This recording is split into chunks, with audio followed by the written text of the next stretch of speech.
It means the honest. What's this? I'm not sure. Sorry. Not sure. Hello? Is everything okay? I'm here. I muted my TV's my computer screen. Oh, we're live now. I fixed it. Yeah, we're live. We're live. Yes. Okay. I fixed it. Finally. Hi, cool. What's up, world? Por fin.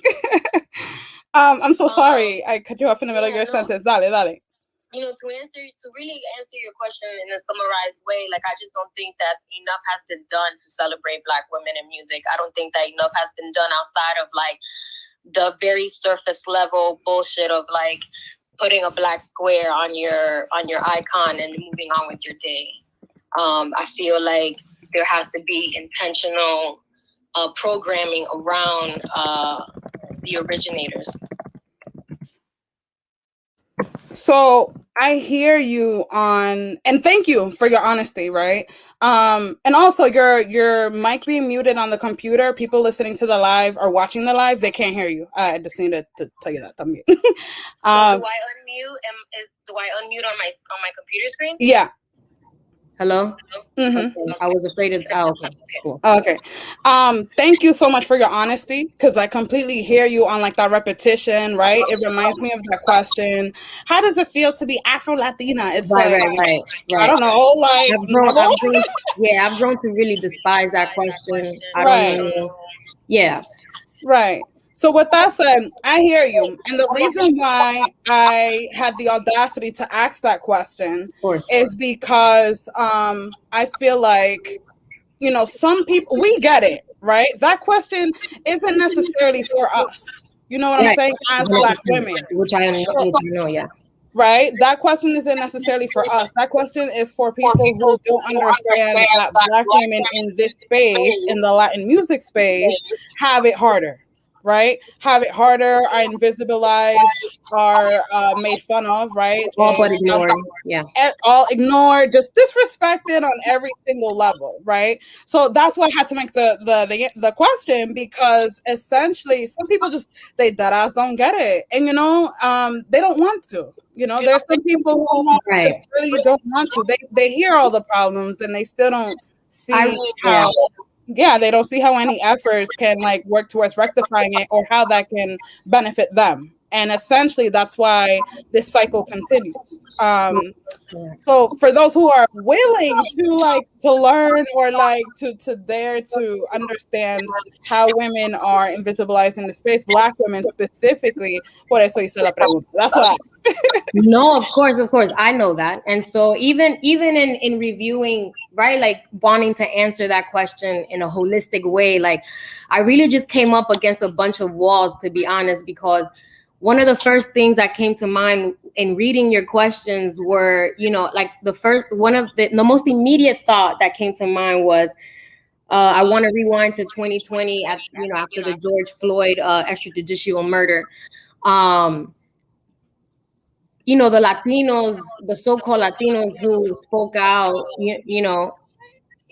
almost in a way to save face, and it was just very like, it was very removed, detached from reality. It was tone deaf. I think about the Karol G picture that she posted of her puppy, a black and white colored dog, and tried to use that as an example of why they're a perfect like blend or whatever of colors. I think about J Balvin, who I think another tone deaf post that he shared, I think dancing next to a black woman, and was like hashtag La vida negra importan. And it's things like that really F's with me. Like, can I curse? On my channel, I don't care. Go for it. Okay, go ahead. That really fucks with me because like I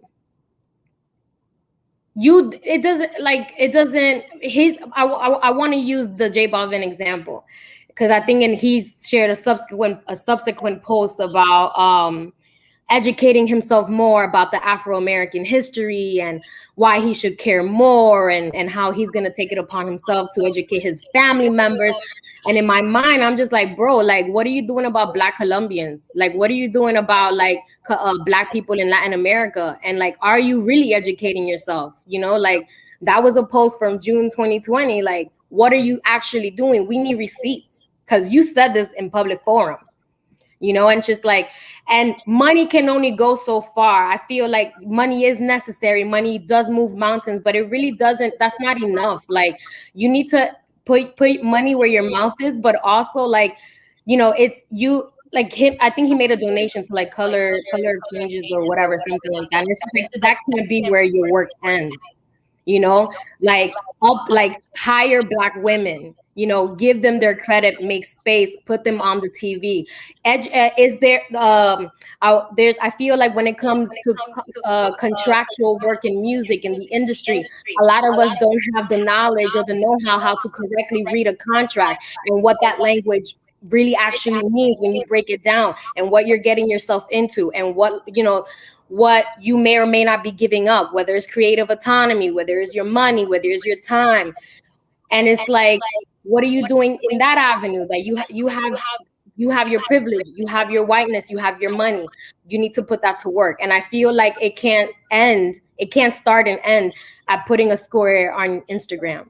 You know, and it's just like, and on the topic of J Balvin, it's like, it's almost a form of PTSD, because it's like, here we are getting fed back in, you know, bite-sized content, shit that we were shunned for doing, for saying, for looking. And you are here making a profit off of it. There's a global image now attached to reggaeton, right? And the face of that is a white face. Mm-hmm. You know, so that's a problem to me. So like, when I feel when the J Balvins and the Karol G's of the world, it's the onus on you. It's the onus on you to uplift a Black woman or a Black man, but especially a Black woman.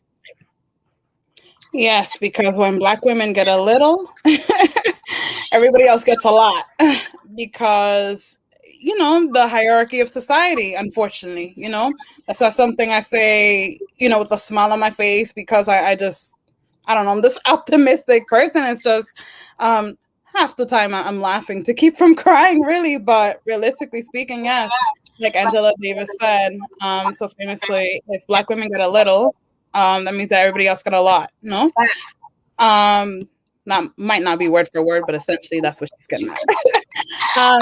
There's so many takeaways from what you just said, that's not where his work should end, that he should not just throw money at the problem. And also, I will take even a step back and say, because some people, and I mean, really, some people are really so obtuse to the point where they'll say, they're attacking Balvin in this conversation. No, you know what? He's not even the point. He is one person. Exactly. This is about a larger problem. A larger problem. It's an entire system, and it's a genius mechanism. Yes. Yes. You know, I also think about on the topic of, like, you know, you asked me about also my personal experiences as a journalist in contemporary, like music or whatever, popular culture. Mm-hmm. And, you know, because that was another thing that resurfaced back in June of 2020 in the height of those protests. You know, now all of a sudden you have like racial equity manifestos from like all these like gargantuan, you know, companies and publications. And, you know, there was an open letter that was published on Billboard Latin by the amazing Goyo of Choqui Town, addressing, you know, the racial inequity, addressing, you know, the extrajudicial murders of Black and Indigenous people, addressing those things. And for me, I felt really fucking salty. And the reason why I felt salty about that is because this is the same brand, this is the same company that basically snubbed me for wanting to ask Black artists about their experience in the music industry, in the so-called Latin music industry. Wow. Right, exactly. And I can say this now because I don't work for the brand, and I'm not under the celebrity thumb anymore. So I can be a lot more vocal about this now. But one of the biggest and most like profound experiences that I had in my time in digital journalism was when I was associate editor at Billboard Latin under the guidance and management of Leila Cobo, who has been, if anyone knows who she is, she's been in the industry for eons. And it seems to be that there's a trust with her because she's been, you know, she's that old, she's that much older, she's that much like, she's a vet at the end of the day, no matter how detached she is from reality, and no matter how tone deaf she might be, she still has all these years under her belt. And so I'll give you an example of what happened my time there. Mm-hmm. It was Black History Month. Also, I do want to say that my transition into Billboard was once Vibe was bought out by the larger Prometheus conglomerate. And I was senior editor at Vibe, and so I was with Vibe when we got bought under Billboard. And you know, no more than a few weeks in, you know, there was interest from the Billboard Latin team who saw me come in and say, we want her on our team. Mm-hmm. And I had a conversation with the VP I think the VP at the time, I forget his name, white man who ended up like leaving shortly after me. But you know, they told me that they wanted to transition me into the Billboard team so that I can bring what I brought to Vibe to the Billboard team. And so I'm thinking, okay, so they recognize that what I write about is Black shit. So maybe that's what it is that you want to incorporate in your rhetoric, in your daily news, in your daily coverage, et cetera, et cetera. Mm-hmm. So I thought that I was hired intentionally, right? At least that's what I believed and what I was made to believe. And so really what happened is that I was hired and I was still having to be very like I couldn't, you know, I didn't have creative autonomy. You know, there were certain things that weren't approved. There was definitely tons of passive aggression and tons of passive aggression from my boss. And there was an assignment coming. I made a pitch. I said I want to put out a call to so-called Latinos in the Latin music industry, both U.S. born and non-U.S. born, who are Black and who have had to navigate this industry for years now. And I want to know, and I want the world to know about their experiences, what informed their experiences, and just how they fared. You know, because it's one thing to see the finished product, but we don't really know how these Black musicianships are actually faring in this industry that makes tons of money on the backs of Black people. And so it was a very simple call. And I put it out to tons of artists that we love. Let me see. Let me pull it up really quick because I can't remember. But it was, it was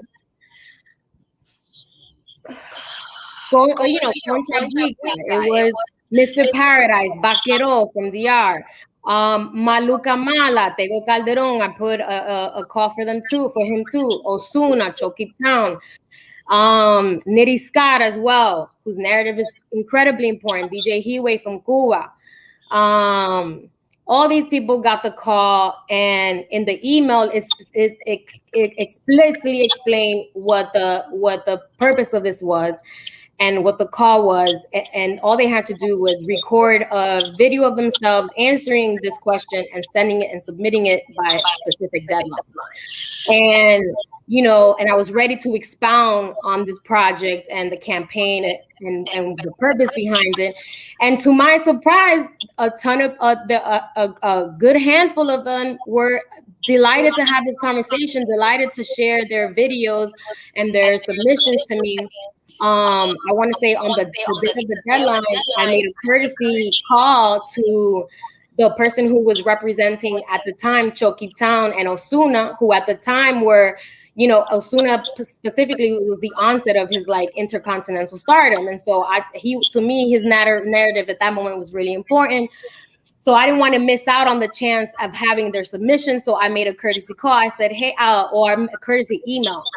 I said, hey, this person's name, if I'm correct, I think it was Nini. She also later on came to represent Nicky Jam and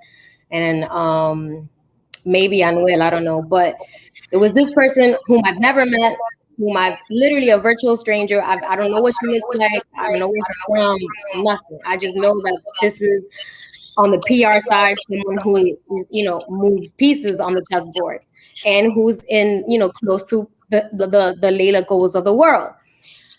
And I didn't get a response via email. What I ended up getting was a phone call from Nini. Again, virtual strangers, never spoke to her. She don't know me from a hole in the wall. I pick up the phone call and she says, "Hi, is this Marjua?" I say, "Yes, hi." She's like, "This is Nini," or I think that's her name. This is Nini. And I was just like, "Oh, hi, that's great. I just sent you an email." And before I could even finish my statement, this person on the other end of the line is yelling at me. And she's just like, "I don't know who you are or where you come from, but in Latin America, we're all one race. We're all the same." And I immediately felt my body heat up, like my face was flushed.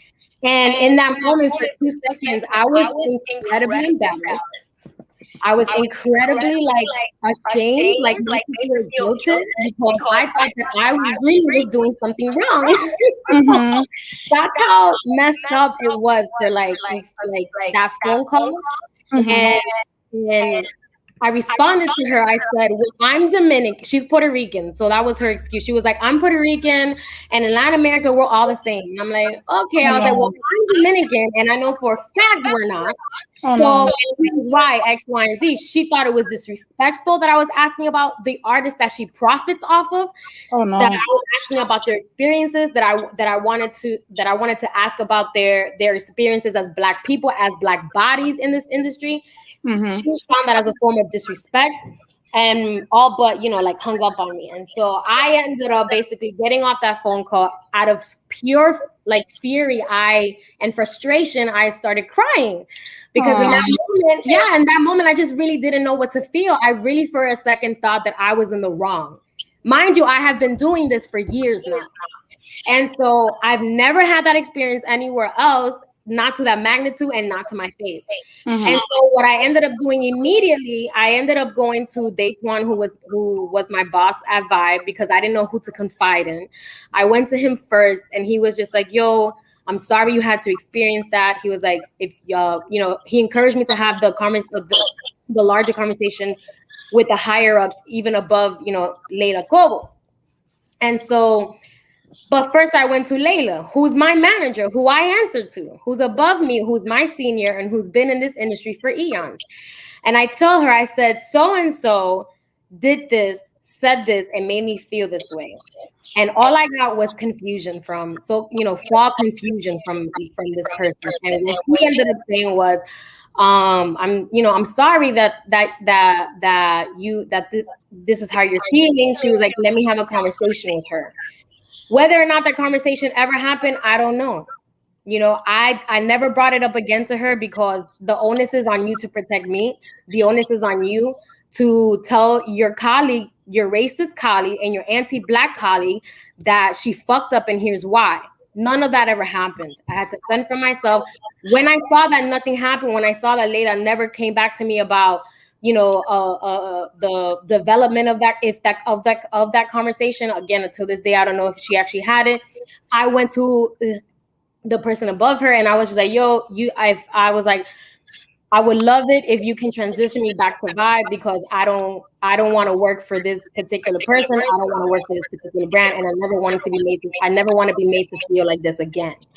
And they did me the courtesy of changing me back to Vibe, in my senior editor position, but then reduce my pay back to what it was. It was higher at Billboard, and then they cut it down when I went back to Vibe. And in retrospect, I didn't say anything about that, but even that was problematic as fuck. And then I wound up leaving Vibe and going to Curator, because I just hit a ceiling there, and it was just it was a larger personal conversation belongs to that. But that's why I ultimately left Billboard, because I did not want to ever. To me, that was where I had to draw the line, and so. And to add, so then fast forward, right? Injury to insult. The same brand, the same person, the same manager who now you're publishing an open letter by Goyo. which is brilliant and necessary. And so what I ended up doing, I ended up DMing Goyo back then in 2018. I ended up DMing Osuna as well, because I'm like, I'm almost positive that the people who are representing you did not relay this message. They did not relay the call. And I want you to know that I experienced X, Y, and Z by the people who represent you. I have the receipts. I have the Goya DM still. Who I don't think she ever saw it. Obviously, she has 1 million followers.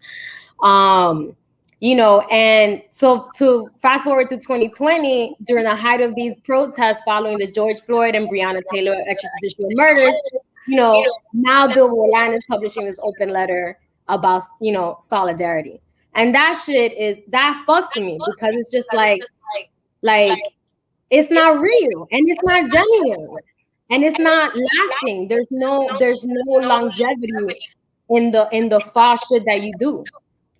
And so for me, it was just like, it was a defining moment in my career. It was just like, I know that there's, as far as the proverbial work and the work, like, that has its limits in this industry, in this popular culture.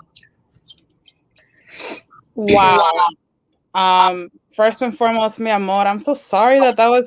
It's just my jaw is on the floor, because the moment that sent that chill through your spine, with that response in regards to the open letter for Goyo, which, yes, I agree, it was a moment that needed to happen, but also considering the experience that you've had, it's wild, because I feel like the response to that protest, what was negative for you, and then with good reason, because I would have felt the exact same way, no? Like, oh, por fin, usted está haciendo caso, like, exactly. Now y'all want to see everything that's going on. Like, I would have been exactly as pissed, if not more.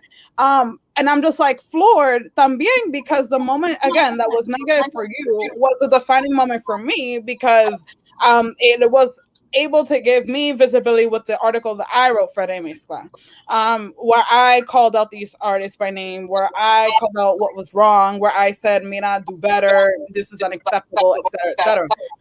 With that said, it's incredible. And then also on another note, because going back to what you were saying earlier, in regards to even wanting to embark on a project where you speak to these artists on their experiences, it's wild. Me and you are on the same frequency on different timelines. That's exactly what I did in school. I was able to ask Tego Calderon. I had different interview subjects. Half of them were white, half of them were black. I asked them, half of them were mainstream, half of them were underground on the rise. And I asked the ones who were black, like, okay, please define these experiences based off of a set of questions, but essentially was answering, how does race limit you? Like, how have you been gatekept because of your physical appearance? And of course, the white Latinos, I couldn't ask them that. That's not fair. But more so, seeing how different opportunities arise for them in comparison to their black counterparts, if they've noticed at all, if there's been opportunities for them to sort of like carve paths for their black counterparts, right, and what does that look like, and like what type of consistency were they working towards that, etc. But essentially getting at the point that implicit bias is real. It's real. It affects everyone in this industry, whether you're in front of the camera or behind the camera, which is why we're here, right? And is the point of Dimelo Cantando, in which I just want to have an honest conversation. I'm tired of just feeding into this performative solidarity. Right. I'm exhausted. The operative word being performative, exactly. Yes, this performative solidarity. It does nothing. It does nothing. I've even had to ask myself. Of course, I'm honored and humbled for the support I get for Reggaeton con la Gata, but I laughed at myself the other day. I'm like, am I really in this industry? ¿Qué me paga? Who pays me? Like, who pays me? Because now I've been wary of opportunities to kind of like tokenize me, right? Because I have a warm demeanor in comparison to a lot of my sociocritic friends. Shout out to Zaira, who's right there in Clubhouse. And the love of my life. You know, hi Keisha. Mine Yo too. la amo. Yo la amo. La amo. I love her. No, Zayda knows that's my dog. Yes. But you know, I recognize that I have a warmer demeanor in comparison to someone like her, where it's like the role of the sociocritic is to critique, no, is to tell us what is wrong. You know, we should be grateful that someone is spelling it out, you know, or at least we know from our experiences, both lived and learned. Pero lo blanco, right? The white Latinos who essentially don't know anything in regards to implicit bias and how they play into it or not, you know, etc. So with that said, I really appreciate what you just told me, you know.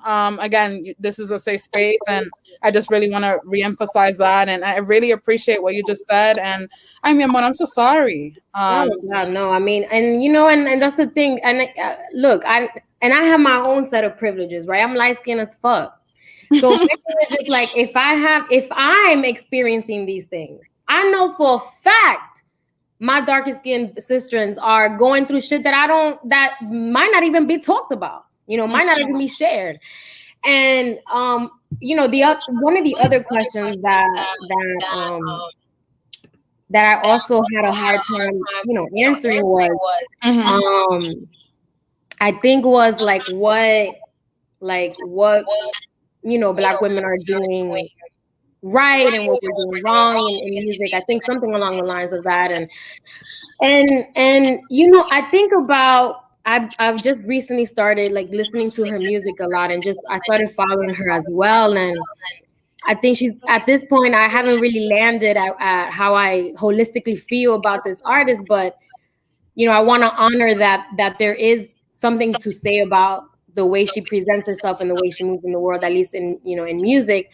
And her Tokisha from Dominican Republic, a rapper, rapper, vocalist. And so for me, it's like I don't know how to be that free. Like that's like, you know what I'm saying? I don't know how to be that free. You know, like I want to honor at least that she's not trying to be political. I don't think she's trying to pander to activists. She's not trying to pander to mujeristas, to feminists, whatever the fuck woman is. She's not pandering to, like, she's really doing whatever the fuck she wants to do. And for me, like, that's like, I feel like someone who looks like her, now the onus is on her to be able to provide that same space and experience for darker skinned artists. Yes. You know, and so like, because I want that for all Black women, childhood freedom, like childlike freedom. You know what I'm saying? Like the way she's like, she has me, you know, like through even through the pitch that she raps in, which is very, like, it gets getting some used to because it's at a high pitch. Yes. And I feel like it's either sounds like maybe she's whining or crying, and it's like I don't know if she's moaning. Yeah, or moaning, right? And I don't know if she's doing that on purpose, but it's just like, yo, like she's demanding a la buena o la mala, you're gonna listen to me type shit, type energy is how I feel. And I'm like, I want like Black women need to, they need that space, like they need that liberty, you know, like women like let me look at my notes. Women like La Sista and Gloria La Gata, like Gloria La Gata Gangster, like these women walk so the Tokishas of the world can run.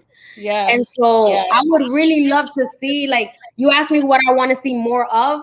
Like, I would really love to see like the cadre of women MCs coming up from the underground scene in DR to really get together and do some dope shit.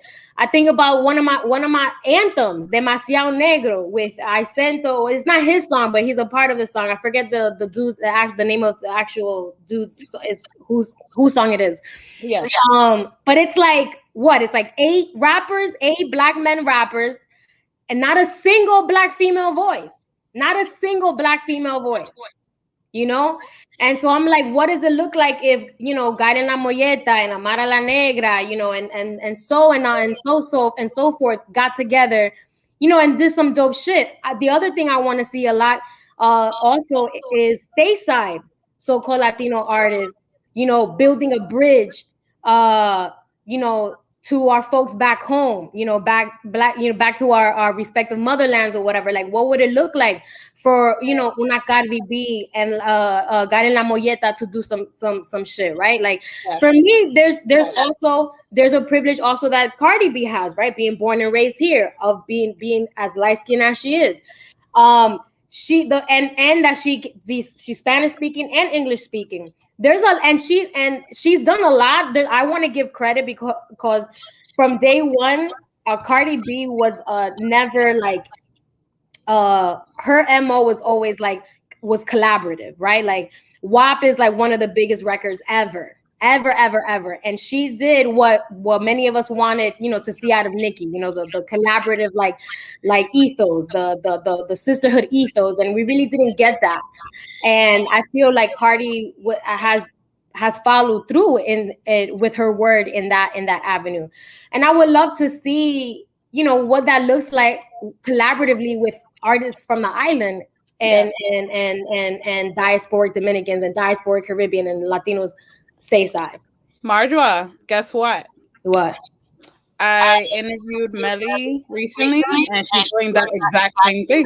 Yes. Is about to, yes, mi amor, para que sepas. And I'm only releasing this because I'm gonna post her interview real soon. I love that. Yes, I interviewed Melly. It's so warm. I feel like I was stuck in my phone. I was like, oh my god. She really is. She's a sweetheart. Bigger fan of hers after speaking with her. But yes, she is gonna drop real soon. Her and Toquisha, Fíjate, a song. I'm very excited. What? Yes. For those of you who are tuning in and don't know who Toquisha is, like Marjua said, she's one of the most unapologetic artists to ever come from the beautiful island of Dominican Republic. And when I say unapologetic, I mean, I know people love Cardi because Cardi is witty and she said what's on her mind, and it seems like, she doesn't like put too much sense into it because she's just like, she's just living. Nah, Toquisha is like not in a derogatory type of way, but she's more so like a walking, talking type of. If a music video was a porno, really, like there's no other way to put it, because I mean she is that explicit, right? And again, I don't mean that in a derogatory or a slut shaming type of way. It is what it is, With that said, yes, Toquisha. I see her collaborating with Gata La Molleta in the past. I hope that continues and grows, because it's something that I speak with Zaida, ironically, often in that, and also check out my podcast, you guys, Perreo 101. We have a full-on conversation about this and how Negras navigate the space differently based off of skin complexion. But essentially, my point is that, Gata La Molleta, being super dark-skinned, would navigate the space a hell of a lot more different than someone who's lighter than her. Why? Because the gatekeeping that occurs in the space, what that looks like, just to illustrate it, I can speak on the research that I've done, but I can also speak with my personal experience. The reason why, if you're looking on YouTube, hello, the reason why I have my hair straight is not necessarily because I love it, but because I get so much less bullshit, just being honest, for my hair being this way. I had a job interview in La Mega, New York, and I had my hair just like you had it, Marjua. And I got interviewed not by the person who I was emailing with back and forth, who was impressed my resume, but by an unpaid intern. Because I'm pretty sure they saw me through whatever camera in the lobby and was like, oh, it's her? That's what she looked like. You know what? Just handle that, and then we'll just just so she can't say nobody attended to her. Whatever. It was ridiculous. Like, had the most energetic type of conversation via email, and then I get there in person, and it's like, like, why have me? I got on a 5-hour bus for that interview too, because I mean, essentially, of course, I knew that bias existed. Didn't really have much of an experience of that before, because again, am I in this industry or am I a consultant? Who pays me? Just being honest. Just being honest. How do I pay my bills? With that said, yeah, that was my experience, and that's the experience of Negras in this space. You know, we don't really understand the value that I bring to the table. Now it's different. Now people see, you know, the light a little, only a little. They don't know what they're seeing. They don't understand it yet, but Right. essentially they're starting to understand. Okay, clearly what we're doing is wrong. We might not get what we're doing is wrong, but you know, she looks like she has some answers. So I never been more popular, if I'm gonna be honest. And I'm grateful for it, but also I'm just like, caramba, I can only imagine what this has been like. This is my experience. This is why I wanted to connect with you, Marjua, and really just understand what your perspective is. I really respect it, not only as a journalist, but like as a woman who's carved a space in this space, because that's essentially what you have done. You know, and that's why women like me, like Jenny, who loves you, también, you know, has the audacity to just even try to make a difference in the space, because it's important. People are watching, people are wanting to join in, and there is a difference that we can make just by being honest. And I'm learning that over time. I wasn't always like this. It took me a little bit, but I survived. You know, and but it's right, and I love that, and but I really do just want to move beyond the whole. It's on trend, right? It's on trend. Like I want to know what are the billboards of the world, the Ben and Jerry's of the world, like. What are you doing beyond this lyrical manifesto? Like, what are you doing beyond that? Like, and I feel like I don't have the answers, but like I really just want Black women in music to just collaborate. I want to see that. I want to see that across all boards, not just within the US, but within the diaspora. Because I think that's gonna continue making and build on the powerful statements that we're trying to like make. And I wanna look back. There's another question that you asked. I think, what do we hope to see for Black Latinas in this space? I mean,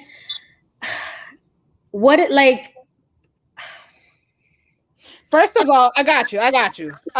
What do we hope to see for Black Latinas in the space? How about an increase of Black Latinas in this space? If you follow me on Twitter, you know that I love my threads.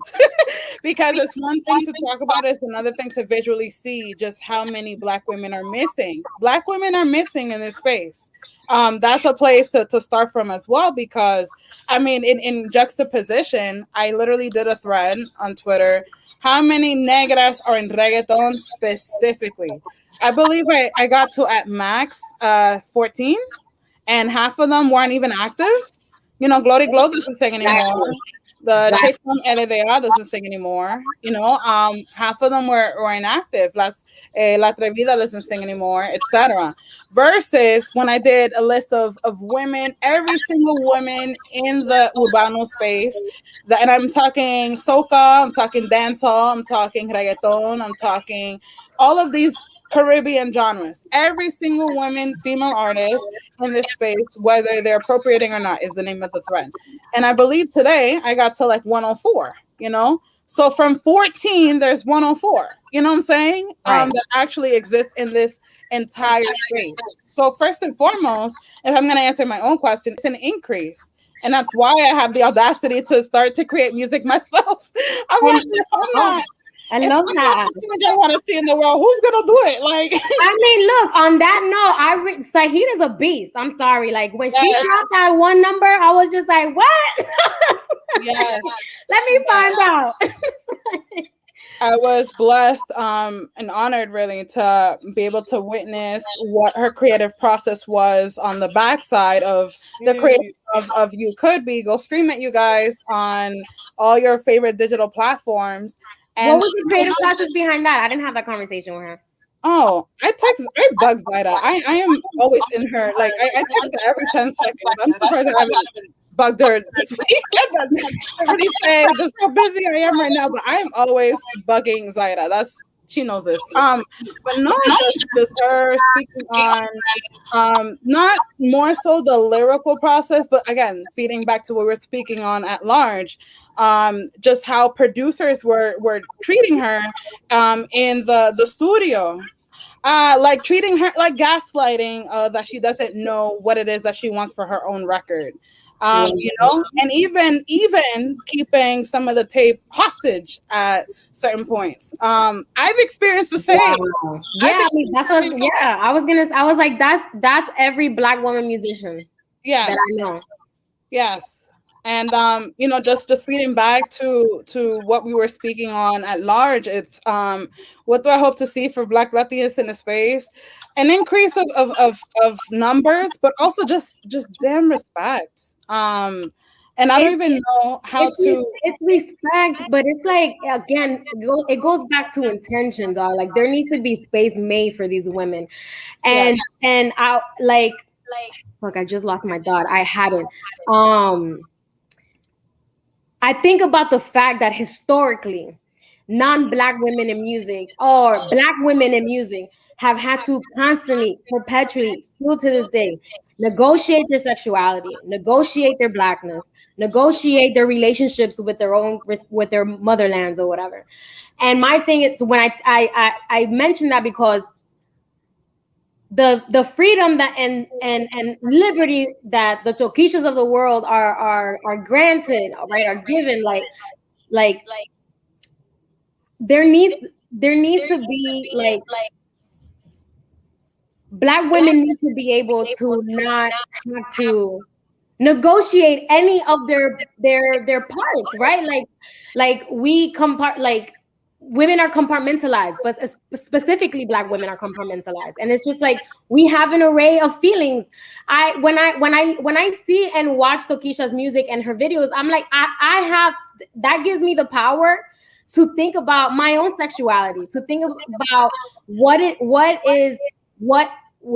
what is it that I'm gonna do, or what is it that I can do that is goes against, what's my thing that goes against, right, what's deemed non-taboo or whatever, because she's taboo. And I feel I want space, I want rooms to be created with Black women at the forefront, at the tips of people's brains.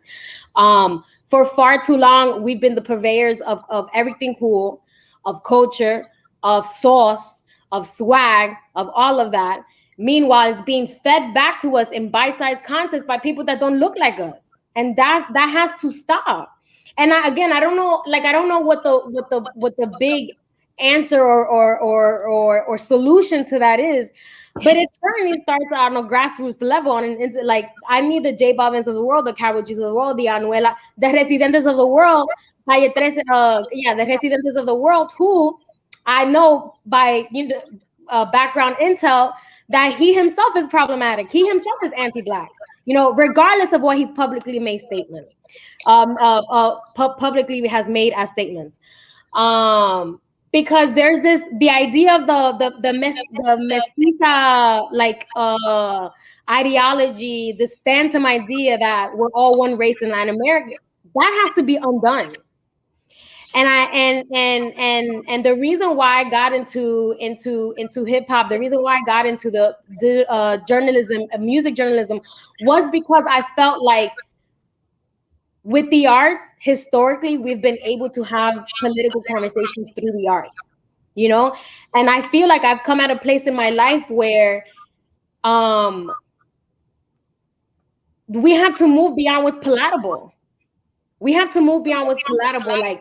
Like it can't just exist within the so-called canon. It can't just exist within like music or whatever. Like we have to build on the work that we're spitting on wax has to have like real life reflections, And so I just feel like that's what has to happen. The more privileged men in the industry, all men in the industry, Black men, white men, need to create these rooms, need to give space to Black women artists. That it can't be, the onus can't be on Cardi B, is what I'm saying. The onus can't be on Cardi B trying to, you know, collaborate with every black girl. Just, and she can, but it can't end and stop there. It can't start and end there, you know? So it really, for me, it's like there has to be, the music industry itself has to recognize its history of anti-blackness, his history of racism, of systemic of racial inequity. Um, that has to be rectified. And yes, reparations do help. So also pay black women. Say that. You know, So I don't see that that's not gonna happen overnight, but I really do. I'm excited to see like where music goes from here. I think about dembow, an offshoot from reggaeton, an offshoot from Spanish language reggae, like a heightened and made a voice of its own in DR, like, you know, like I'm afraid that the face of dembow is gonna be another J Balvin. Like that's what I'm afraid of. I'm like, that can't happen. It cannot happen. And there needs to be a black woman at the forefront. And I don't know who that is, but we need to honor our black roots. We need to pay dues where they're due. And for folk who are making a living, a whole career on the backs of black women, need to pay that back. Need to pay that back. And what does that look like? Is it a stake in your company? Is it you featuring this person? Is it you being able to really like pass down what you know? Each one teach one, right? That's an African proverb. Each one teach one. Like contractual work is I go back to contractual work because a lot of times these artists, particularly women, right? Particularly women who, black women who look good, who are pretty face. You know, they're not given the education on what this language means, on what they're giving up. And so, you know, like what is like, so my thing, you have to be intentional about this work. And if you're going to profit off of it, if you're going to profit off the backs of black women, you need to pay it back. You know, I think about the Rosalias of the world. I think about forget her name. She's Argentinian. She has a Spanish accent. Don't do it. Don't do it. I'm like, Celia's absolutely turning her grave, dog. I'm sorry. Like, I don't, and my thing is just like, if you can get away with being this mediocre, like, I'm gonna need you to uplift black women. I'm sorry. Listen, why you think I got the audacity? I'm like, you know what? I'm gonna do music too because at this point, I'm like, right. I'm waiting for my sister to put out a mixtape. My sister is a beast she's a lawyer. I'm waiting for my sister to put out a mixtape because she'll body half these people. I'm over here like, all right. If this is what's getting Grammys, not one, not two nominations, I'm like, I owe it. I owe it to myself. I owe it to the culture. I just owe it to everything in me, of me, etc. to just give it a damn shot because at this point, oof. The other point I wanted to make, because I just was reminded, the other thing that also needs to happen, the shift that needs to happen, and of course, this is where the problem lies. The so-called gatekeepers of this culture, of black culture, of black music, of black genres, of black style, are white men 9 times out of 10. And so that needs to change. If you don't know what you're talking about, you need to put someone in charge who does.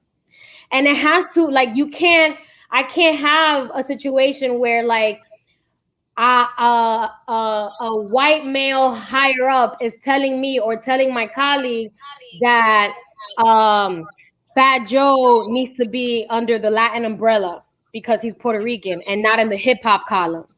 And for me, it's just like, you're out of touch. Like, you don't, you know, so we need the right people in these positions. And that's definitely not gonna happen overnight. And I live to see the day that I'm answering to a black woman, you know, in the industry, right? That I'm getting direction from a black woman in the industry, that I'm getting guidance and mentorship from a black woman in the industry. I've never had that experience. And I've been doing journalism for 8 years. So that has to change. It's inherent. Everything we know and love about so-called Latinidad is inherently Black and indigenous. Yes. Yes. Everything we know and love about it. Absolutely. Absolutely.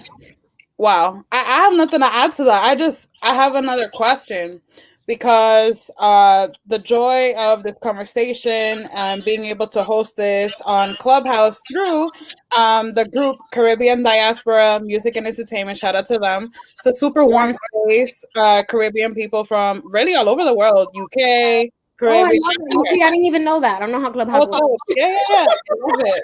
And it's huge. It's the biggest group, I believe, on Clubhouse at the moment. Caribbeans just like from everywhere. I love it. With that said, you know what I really hope to see? Because I know that we're speaking specifically to the Latin music space.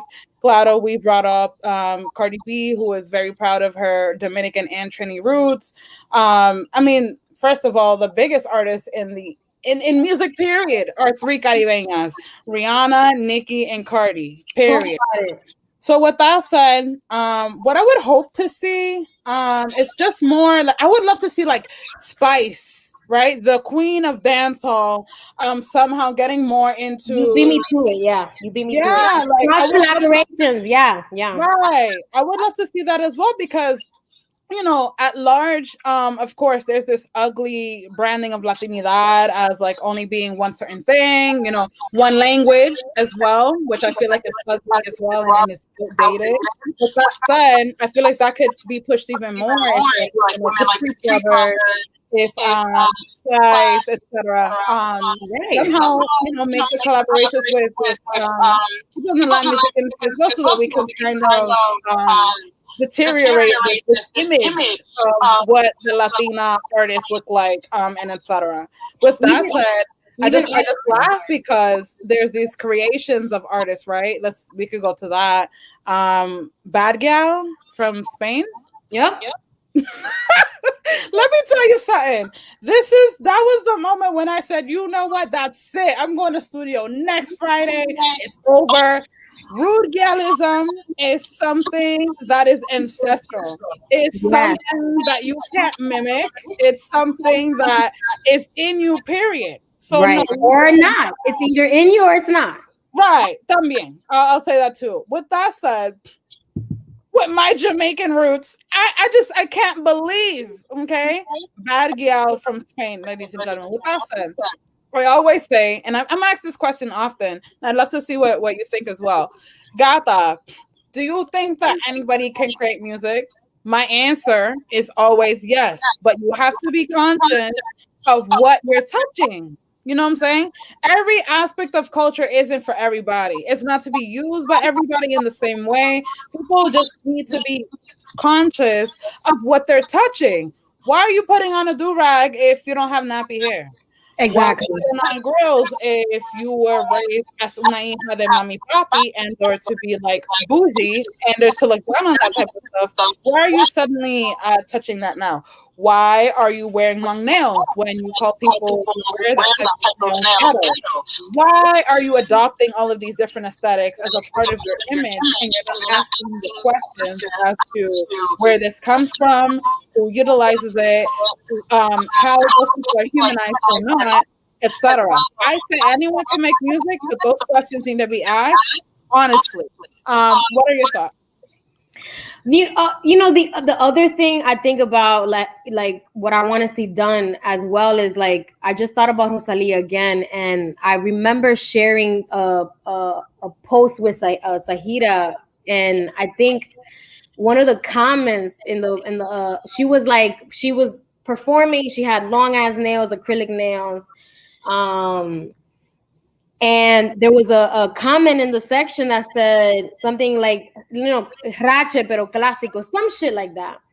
My thing is just like, the onus is now on you to rectify that rhetoric, right? Like, I feel like, and Rosalia is not a dumb woman, right? Like, I know you see this. I know you see it.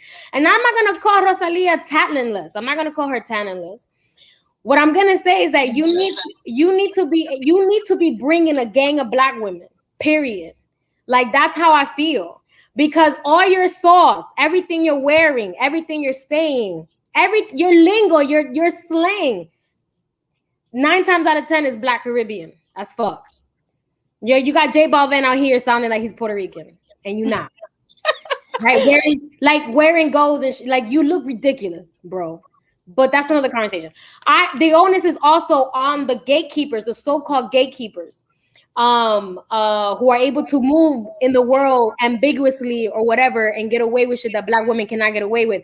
The onus is on you to be like, yo, I'm in a place of privilege. What you're saying is wrong. What you're doing, what you're thinking is wrong, and here's why.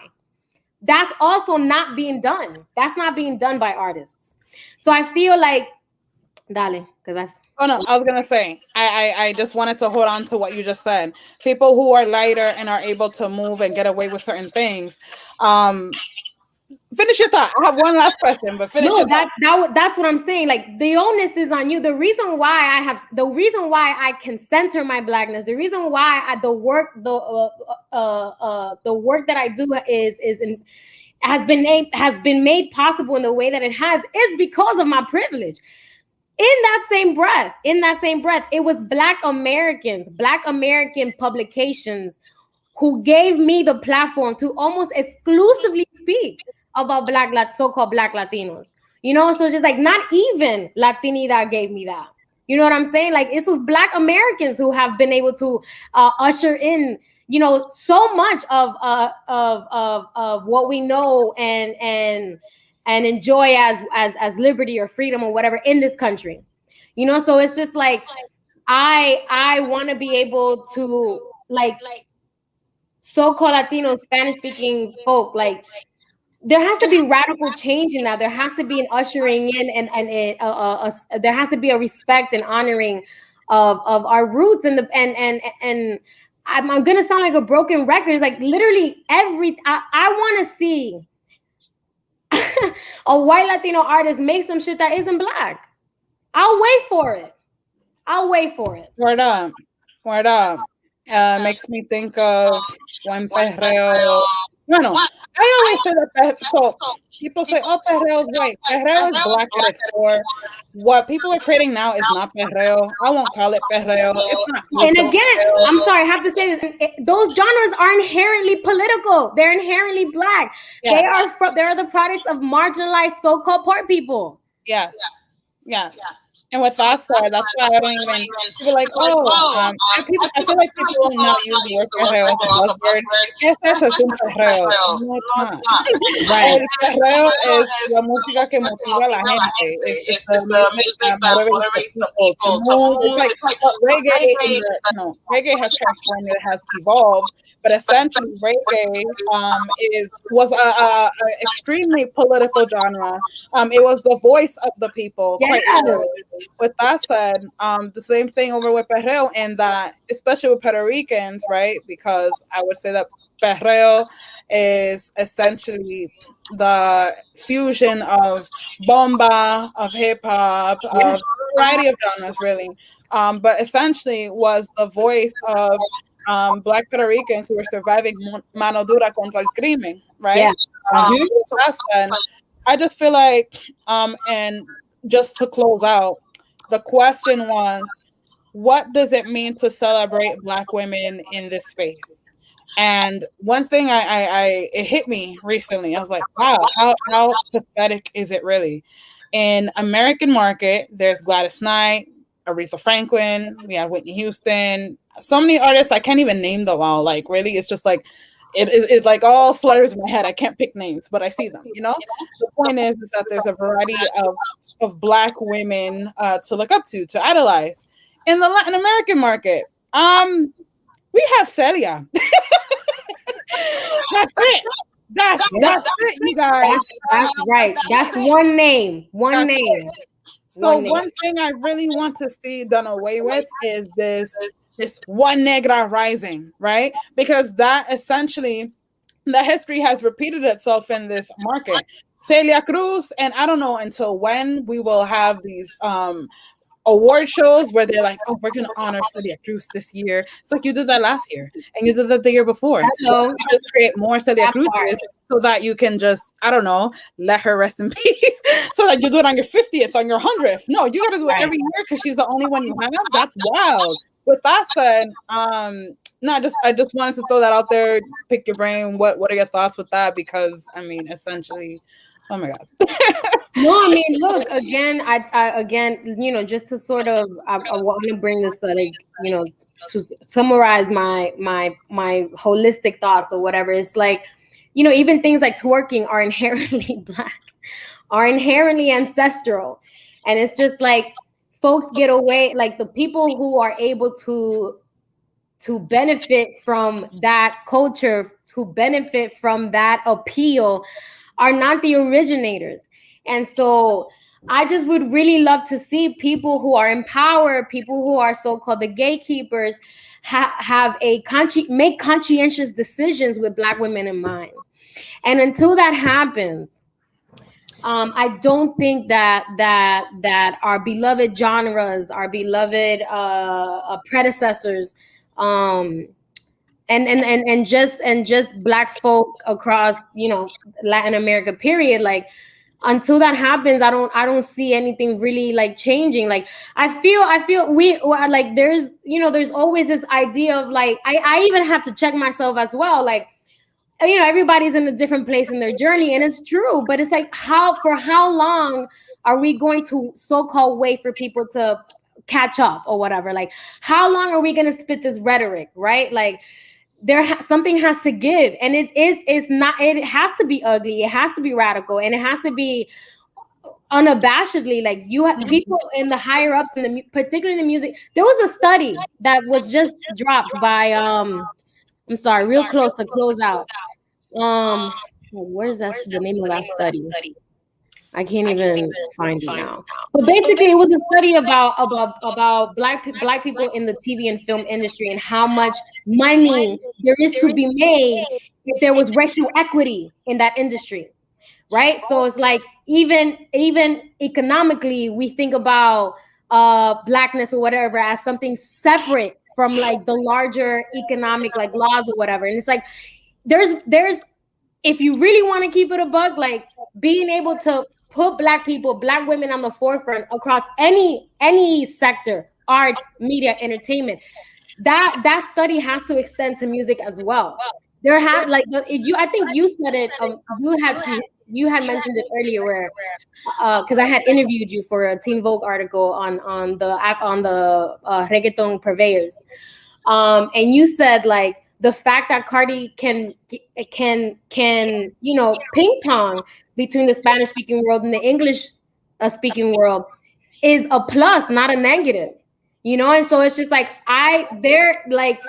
if the higher ups and the so-called culture gatekeepers, like, if you really about your so-called dollar, like, hire Black women, put them at the forefront, center them.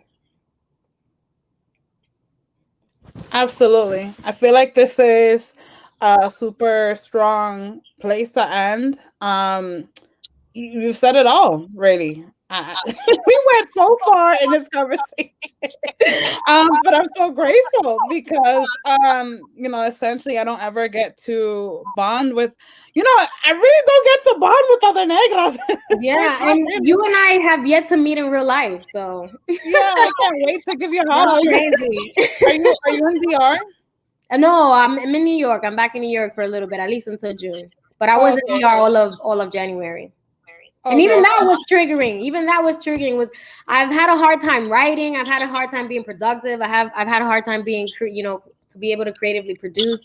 You know, so even having to have these conversations, even in the climate that we're in, like, that in and of itself is an emotional taxing. And it's just like, Black women are constantly having to, like, teach some larger fucking lesson. And it's just like, I'm gonna need white folk to pull up, dog. Like, I don't want to protest no more. You do it. That ass. I'm tired too. I'm moving to Miami real soon. I am mentally preparing myself. I am not ready. I'm gonna relocate back to South Florida too, so I'm happy to know that you'll be a neighbor of sorts. Hit me up. Hit me up. I am not ready. I just I am not ready. I just know that I need to be by a beach. I came back to New York and I'm like, my body was shocked. I was like, nope, I need to be by salt and sun. Yeah. Oh. No, yo estoy harta de Boston. No hay nada aquí. But with that said, I'm Marjua, mi amor. Thank you so much for your time. Thank you. Más que todo, like, No, thank I'm you for gonna thinking so start highly of telling me. you more. You're stuck with me. I'm sorry. No, thank you for thinking highly of me. It's never not humbling. Thank you to whoever joined the conversation at whatever point. If I said something out of pocket, if whatever, I don't care. Okay, you didn't though. And then Thank also, you. I love that you said that actually, because I feel like a large part of the issue, because I've had conversations as a result of the calling out of these artists in my article, right? I've never spoken with more executives in my life. Así de repente, everybody's like haciéndome caso, right? I've spoken to executives at this point from every single music company you can think of. And what's consistent throughout all of these interactions is that people are looking for the nice version of the responses to these answers, where it's like, mira, racism is violent. So And that's what I mean. We can no longer afford to be so-called PC about this. We cannot afford that anymore. And Literal lives are on the line. yes. And also, it's dehumanizing as hell for me. It's like, okay, you want me to water down how this systemic racism affects somebody like me? Think about that for a second. You want me to tell you, to spell out for you, how you can treat me better. But like, I need to hold your hand throughout this explanation. That's dehumanizing as hell. Vamos a ser sincero. Like, that's mad disrespectful, really. Like, And we also my feelings. we didn't create this problem. We didn't And create I'm this tired of problem. talking about racism, to be White honest. people created this. So now And I'm tired of talking about racism, to be honest. I would much rather be talking about perreo. I would much rather be talking about, I don't know, singing lyrics to myself. I like to creando música. I would much rather be doing so much more than engaging in topics thank you. that provide so much trauma for me. No? You touched on something very important that I think that needs to be underscored and emphasized. I would love to be talking about other shit. Yes. I would love it's emotionally taxing. It is emotionally taxing to always again have to teach this like larger lesson. Why is the onus always on Black women? It's like, no. Yes. I think that's important to touch on, because it's not easy to have these conversations, and it does get tiring and it does get taxing, and it's just like, bitches are tired, bro. Like, of saying the same thing also. So it's just like, I'm that's why I wanted to remove myself from the epicenter, from the matrix of being a part of the celebrity like thumb or whatever. It's just like, I'm tired of these PC conversations. Like, I want to be able to say things how it really is. Like, I've held on to that story to my experience at Billboard for years at this point. For the last 3 years, I have not been able to talk about that publicly. I can say that now. So it's just like, like that. I can only imagine what else goes on behind closed doors for other Black women. So it's like, that inherent, the system has to be like, how they like when they say like criminal reform. It's not reform, dog. We don't need reform. We need a complete breakdown of this shit. It's not reform.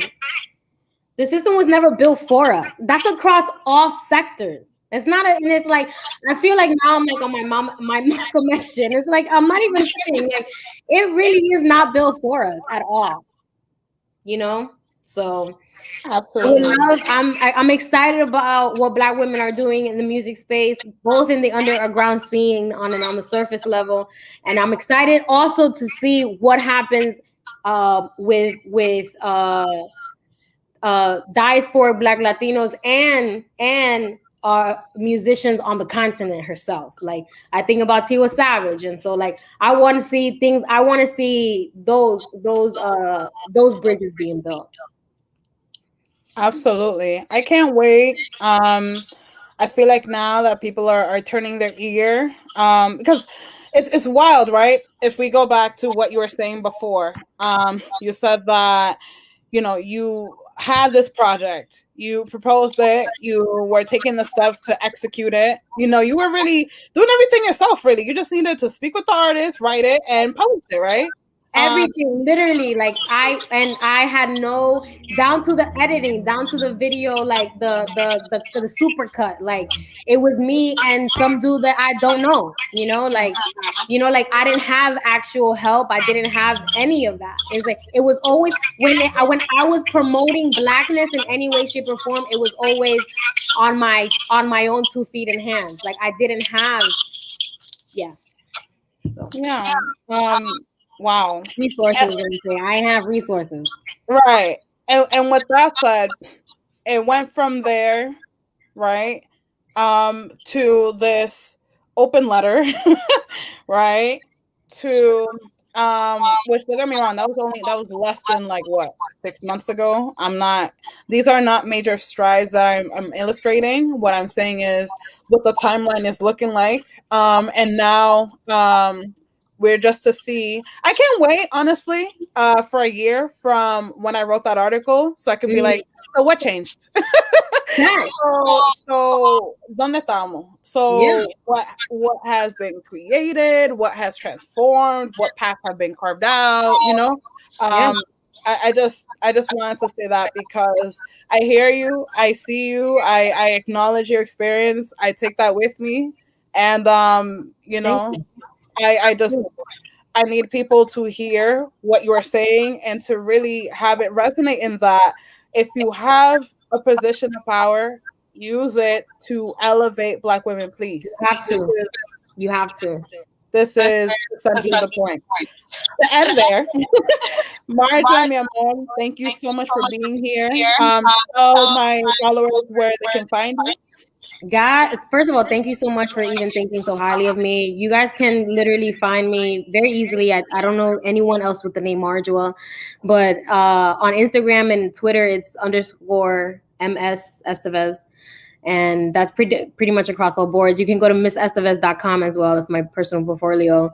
And yeah, and I'm working on some personal things on what I like to think as bigger diasporic projects that I really don't know what I'm doing yet, but I hope to I'm working on a book proposal. So I'm hoping I'm under the radar. I haven't I just recently started having talks and being public again, and so I don't know what I'm doing. Don't expect much out of me. Please don't. But I do look forward to building on the experience that I've had in the industry to be able to extend more important and serve and purposeful work. And hold me to it, to whoever's listening right now. Like, hold me to it. We don't need to. You're gonna do the damn thing. That's who you've been. That's who you'll be. Confident. Thank you. Period. I'm Emma. Thank you so much. For all of you tuning in, thank you so much for tuning in. Haciéndome caso, oh my God. Please, please subscribe to the page of Reggaeton con la Gata on Clubhouse. You already know. Thank you so much for listening. And until next time, this is Dimelo Cantando, and I'm Gata. Bye-bye. Thank you. I love you guys. Bye.